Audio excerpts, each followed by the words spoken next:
How are you? Good, right? Not bad. Okay. Okay, once again, how are you really? Right? We just went through a pandemic. And I don't know if you remember, at the peak of the pandemic was May, June 2020. We were talking not only about COVID, we were talking all of a sudden, all of us, we were talking about mental health, right? And how it affects us. Being exposed to limited opportunities and how we need to change our lifestyle. Remember? And we all agreed, right? And let's be honest, the new normal that we live is that we live and work now at a way higher speed, right? We learned it, we adapted, we have hybrid conferences, we have virtual meetings, we have online learning, and we have non-stop connectivity.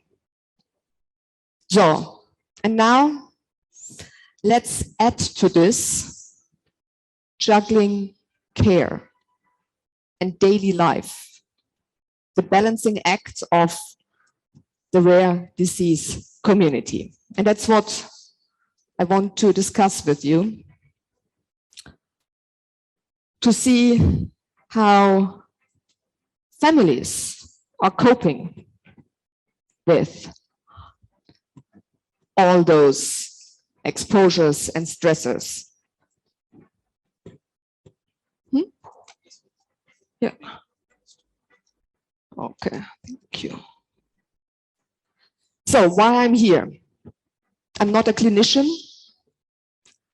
I'm the program director at Cedra Foundation. Cedra Foundation is a non-profit organization under the guidance of Her Highness Sheikh Al-Yazia bin Saif Al Nahyan. And our mission is to open doors to create more opportunities. Our mission is as well to open hearts and minds. What do we do? And what do we do with individuals with rare diseases and their families? Our programs are based on 5 pillars. So we work with governmental entities. We are currently, for example, working with the Early Childhood Authority in Abu Dhabi to support them in the creation of initiatives in early intervention. We're working with the business environment. I don't know, just totally random facts that give you also a kind of insight what's happening in the country when we talk about inclusion and accessibility. Let me tell you that the Central Bank of the UAE issued a super exciting customer protection initiative. And this consumer protection initiative states that banks, all financial institutions in the UAE need to ensure that people of determination and vulnerable groups have access to information and banking. And I think this is interesting to see where we stand in the UAE when we talk about opportunities for people of determination, and that's what we do as well. But we also work, and that's why I'm here, we work with individuals and their families. And you're all clinicians, right? And let's take the vitals. Let's take a temperature check and talk about mental health. Dr. Rafiq mentioned it already. There's a lot of stigma and misconception. And you all know, I don't have to tell you about the link between mental well-being and physical health and the impact on the immune system. So, and when we talk about mental well-being, it's not only the mental well-being of the individual, we talk about parents. And it's not a coincidence that we removed the S of parents, because what we see here in the region, we have single parenting in a way, in a significant greater number than in regular families. So the impact of having a child with a rare disease has an impact on the marriage. Siblings, tremendous impacts, and the caregivers. So let's see, how does this work out? Individual. What we know from our focus groups,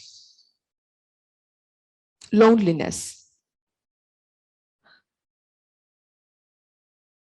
And it's lonely. It's really, really lonely for some kids and teenagers out there, even if they go to school. It's really lonely. Lonely in the sense you're not invited because nobody knows what will happen. What do you need? You always need some extra. You don't get invited, right? What children tell us is when we do wish lists, right? They want to have a normal life. Normal in the sense that they have friends, community partners, and just access doing something. And what we also know, I don't know about your experience, health literacy. A staggering number of young patients, I really invite you to do the test, are not aware what the rare disease means for them. And now talk about people with intellectual disabilities, right? We often hear they don't comprehend it, they can't process it. They can. They can. We just need to make it accessible. And just imagine health literacy, the basic knowledge, what is offered, what is in the therapy and treatment plan, they're not aware. And they're seldomly, that's at least what we hear, they don't feel that they have a say in the decision-making process. All of this adds to this feeling of not being in the driver's seat, not being part of their own life. They feel passive. They feel, a colleague told me that a young girl told her, I feel like I would watch my own life happening. A 12-year-old girl. Okay. Parents, we spoke about it. They feel stress. There are career disruptions, as you can imagine. We have a new HR law here in the UAE that allows a more flexible working hours. But of course, you don't need only a law, you also need an employer, right? So this entire stress of having those different roles, being a parent of an individual with a rare disease, you want to have a career, you want to work, you need to provide for your family. And these are tremendous stressors. And what we also hear from parents is outreach fatigue. They're just tired. really, really tired. Most of them, an average number of parents we spoke with, in addition to the regular care, they have at least 2 hours per day in additional care duties. And then you come and say, you know, want to explore something like this? They just stare at you and say, I'm tired, I'm done. And this, of course, this exclusion, not having access, is a rabbit hole of mental stress. Then we have the siblings. They feel guilty. They feel guilty because they don't have the disease. They feel guilty because they also want to have attention. And they're also lonely. Not to this extent as the individual, but they're also not invited. We spoke about stigma, right? It's a mixture of, you know, you are a bit special, you don't know really what's happening. Come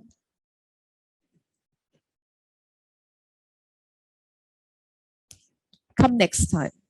That's what they hear, and they're also excluded. And also siblings, please do the test again, this check of understanding. If you meet the sibling, do they know what is the rare disease? There's a lot of anxiety because they don't have enough knowledge and information. You might say, okay, this is the role of a parent, of a patient organization. But we also need clinicians, you, with all your authority, to sit down and provide information in an accessible way. And then the caregiver, the household helper. We spoke about beliefs and values. And of course, a household helper comes with her own package of conceptions, of expectations, of understanding their role, and they do what they do. And there's also sometimes huge fear of doing something not right if they allow an individual with a rare disease to explore a bit of an independence. And they are a critical part of the solution when we talk about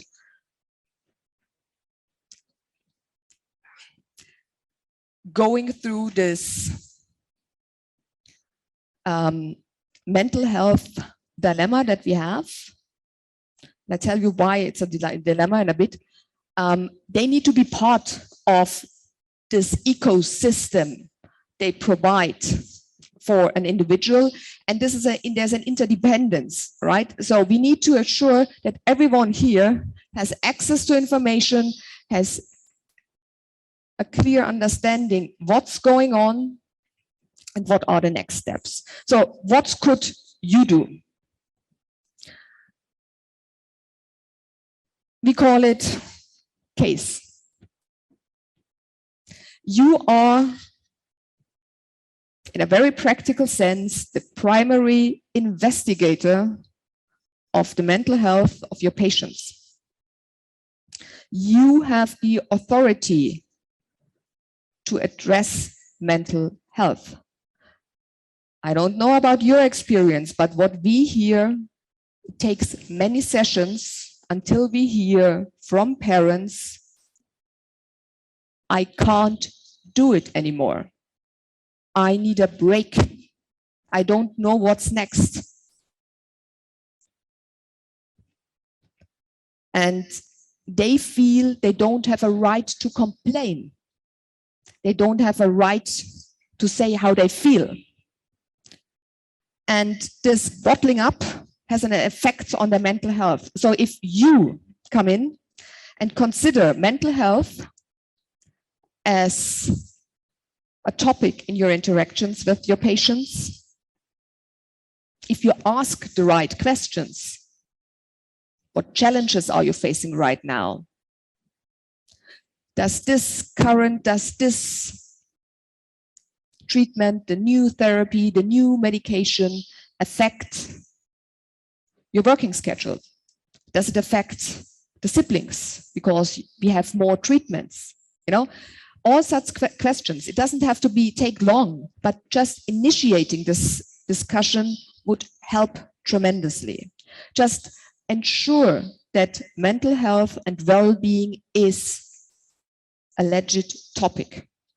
And then connect with adequate support. Nobody expects that clinicians, and we had GPs, are taking over the role of social workers, but you can have a very critical role in initiating the very first step. And we heard that parents talk about outreach fatigue. They don't know where to start. So this could be a very first initiation and set them on a road, and then encourage them. Follow up. How did it go? CACE. C-A-C-E. And you might ask, what is out there, right? What is out there? Where to get started? So there are different aspects. There's a mental health hotline too, actually, where qualified experts providing anonymous support. And this is, I think, a fantastic way to put parents, even the caregivers, because those mental health hotlines are provided in many different languages, on a road to reflect on their situation, to really do an introspection and allow them to say, I'm tired. I can't do it anymore, and just speak about it. There are public entities, we heard it already. So there's Ministry of Community Development, there's Early Childhood Authority, site, higher organization. The Cedra Foundation, Al-Jalila Foundation, providing parents empowerment programs and other extracurricular activities, Special Olympics. I put the People of Determination card there. We hear from families of individuals with rare diseases that they have difficulties to get the People of Determination card, which would open some additional support. But we also hear from families they don't feel confident and positive that this People of Determination card would be the right choice for their child, because it would put a label on them, being disabled. And we spoke about beliefs and stigma and misconceptions. The People of Determination card is not a solution, but it can be a part of a solution. So if you meet your parents, just check what is available. And sometimes this People of Determination card can open doors more easily. We spoke about social media, the power of social media. There's definitely a lot to it. But if you speak with your patients, with the individuals and their families, just ask them, what is this online group you're following? Is there certified advice? Are they registered in the UAE or in the region? What is the background? There's an awful lot, if you have the time to search for it. There are a lot of closed Facebook groups, WhatsApp groups, run either by companies who work for People of Determination. Nobody knows what is their qualification. Then we have some self-nominated experts providing new, innovative, alternative treatments. So, and then you have a family, desperate, tired, looking for solutions. Just give them a short checklist and say, what is it? Registered, licensed, what is the background? What are other opportunities? There are a lot of programs available that are accessible, adaptive, and quality-based. We talked about exclusion and loneliness. We have, for example, a program called Volunteers of Determination, even young volunteers of determination. We stopped it, obviously, for the pandemic, but where we invite young people to be part of a group that supports events, international events here in the UAE, global events.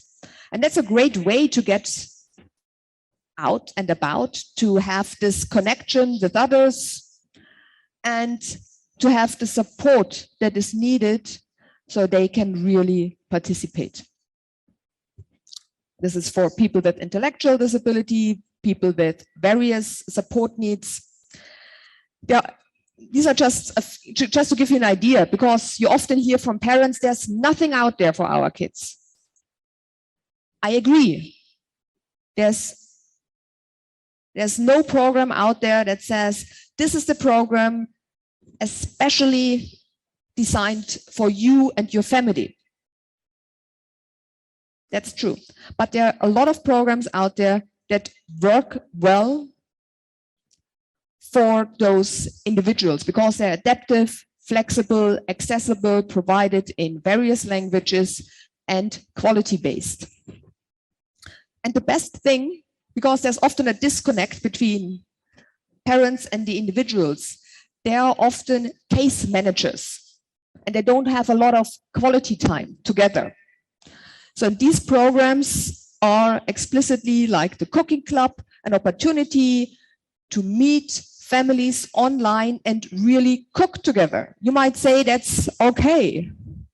So that's nice. But what we hear from family, if they participated in the 6 weeks program, meet every week for 90 minutes and have 90 minutes quality time, not calculated the time that they spend to discuss if the ingredients are the right to buy. This is a bonding activity. And at the end of it, you have great food and enjoy it with a lot of nice people. So this is what we, opportunities, basic opportunities. For parents, there's something that we don't talk about, and that is a bit underserved here in the UAE, and that's sexual harassment. Sexual harassment of children and young adults or adults with disabilities. It's happening. We have regularly, at least 2 times a year, workshops where we talk exactly about this. What are red flags, warning signs, what to do and how to avoid it. There are mental health groups for parents. What we know is that accessibility, awareness, availability of psychosocial well-being programs are the key criteria to find the right program, and for parents as well. Allow them to have alternative realities. It might not be that their son is playing football, but it might be that they are participating in a bowling group. It's about encouragement of parents and also to fight. I know my last thought, there's a very basic observations that parents and individuals with rare diseases face. And that's the soft bigotry of low expectations that they're not able to do. And you have a really key role in changing this. Thank you so much.